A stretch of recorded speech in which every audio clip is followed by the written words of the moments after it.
Well, we see you a bit stressed sort of early on in this episode. Was it the challenges or was this living experience on the bus getting to you?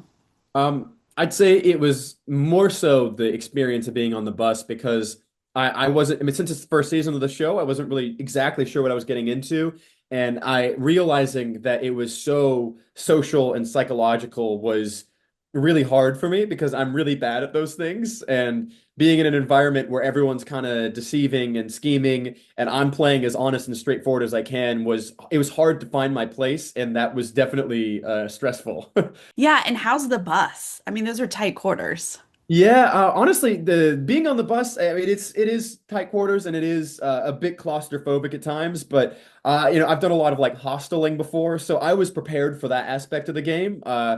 Honestly, that didn't bother me all that much. Just it was the atmosphere itself of being kind of in a viper's den that was the stressful. So you're in this sort of competitive environment and you're hoping to be a bit more honest. We see you in the chalet with Jeffrey Dean Morgan expressing that you don't even want to put someone in the map room. Was that struggle to be competitive? Was that the difficulty? Um, it's not so much I'm a very competitive person. I don't think that comes across. But it was the being directly responsible for someone else potentially going home there and having to make that choice of who's going in there. Uh, Mhm. that was tough for me because if it was random, it would, it's a little bit out of my hands, but I'm making a deliberate choice there that could end up sending someone home and I would have felt terrible. You have traveled extensively through Asia, apparently. Did that help you at all in this game? Well, it prepared me for the traveling part, the being on the bus for a long period of time. I've done like overnight buses in Vietnam before, uh, so I was prepared for that. But in terms of geographical knowledge and whatnot, no. Kimberly publicly labels you as the weakest player. Is this a mood shift? How did this make you feel?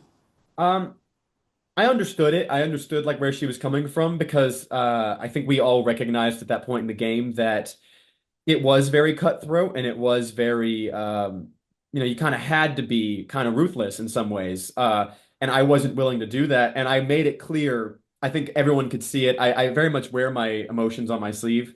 I think everyone could see that I was stressed by the nature of the game and that I was struggling.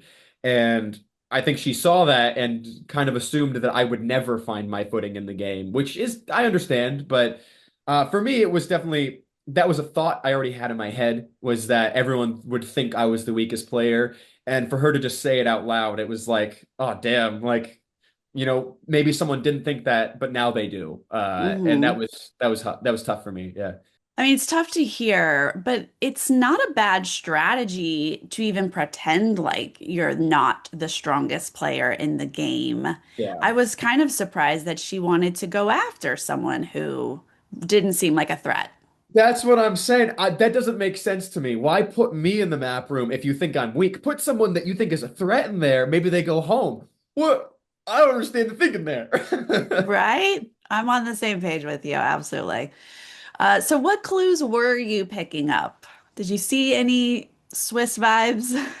Um, so I had so many ideas in my head about what we could potentially be getting out of this.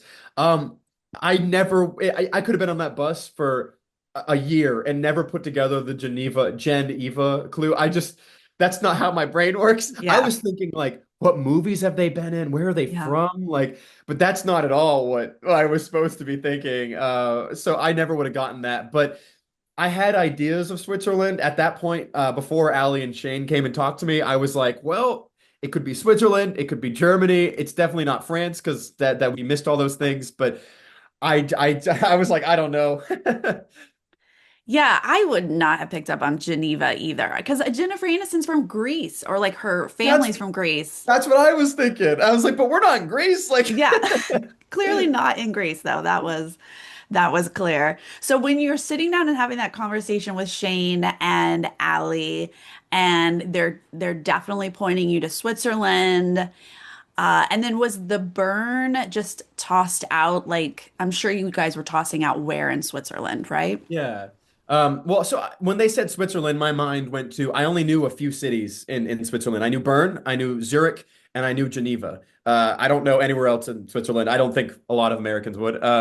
And I was like, well, it could be any of these. Like, I just don't know. Like, none of the clues in my head were pointing directly towards it. I missed the one that Max saw with the fountain. Yeah. Um, I remember seeing that bell. It just didn't look like a fountain to me. Like the picture didn't look like a fountain, so I just never would have gotten that. And I was like, I just don't know. And then Allie had thrown out that she thought Byrne was likely. And I was like, well, if that's what she really thinks, like I don't have a better idea. Like I don't know. Uh, and obviously she knew better, but that was something. It was something. And I would have thought in circles forever if I had been on my own. Did you know that she had kind of misled you, or was it not clear till you watched the episode? I knew I knew once Jeffrey told me that she had put hers directly on Geneva. I was like, dang, she lied to me. Like I just didn't know. But I before that, I fully trusted her when I went into the map room. I really did. And obviously that was a mistake, but I didn't have there was nothing that gave it away in my mind. Like, oh, maybe she's lying to me. Like I just had nothing to go off of for that. Was there anyone you were really vibing with or that you trusted? I mean, I did trust Al. I really was vibing with her. Like I don't think you see a lot of it, but I we were tight. Like I think we had a lot of similar interests and that we were getting really close on the bus. I don't think you see that, which is part of the reason I trusted her though, was because of that. Her and Rachel and I are pretty tight, which is something I don't think you see really much of on there either. Yeah. Yeah, I mean, it's edited. It's hard to show us all the relationships that are happening.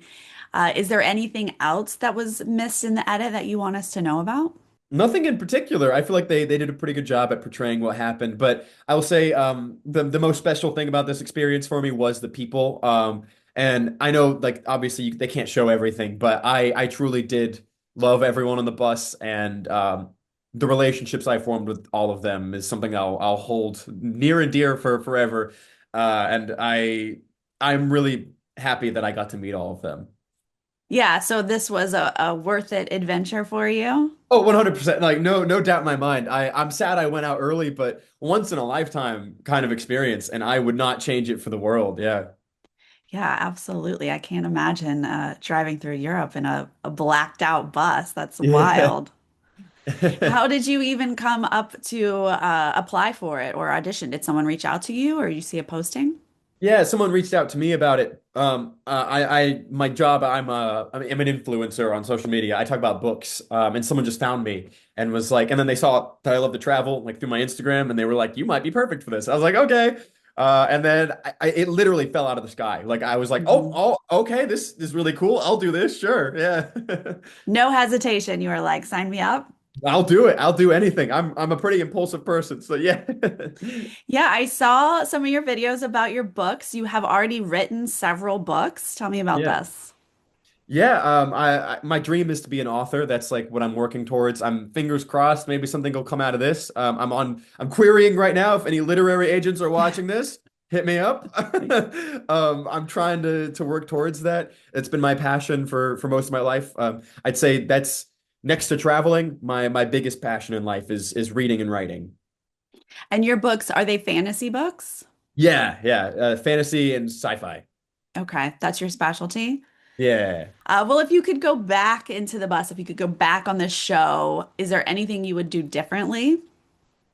I don't think so. I'm really proud of myself in the way that I stayed true to who I was, and it was a very vulnerable experience for me, but I don't regret, like crying on camera or anything. Like it was all very raw. That's who I am. That's how I am, and I wouldn't change that for anything. I guess if there was anything, I guess just knowing what I was getting into, I would be a little more assertive about who I am rather than Mhm. being more quiet and just kind of getting through the game. I probably would have tried to, I guess, carve my place in the game earlier on. Yeah. Are you surprised to find out that we've got like two more people being added to the show, I the am. cast? I am shocked, and I know who Peter is, who's coming on, and I was like, I would have been like, oh my God, no way, he's on the bus. That would have been crazy. a little shocked, and I can't wait to see how things play out and see how dynamics shift with new people on the bus because I didn't get to see any of that, you know? Would you have paired up with Peter? I don't know. I don't know if I would have Mm. trusted him. I'm not sure. But actually, I've talked to Janae since the trailer came out and stuff, and I feel like we would have gotten along pretty well. I think I might have ended up aligning with her. And who should we be looking out for the rest of the season? I don't know. It's tough to say. I think that the strongest competitor is Mac. That's who I Hmm. think is. She's just so smart and so her head is squarely on her shoulders. You know, I think that she's definitely a threat to win the whole thing. That's what I thought when I went out. Hmm. Okay. Well, thank you so much for your time today. Nice to meet Of you. course. Yeah, nice to meet you.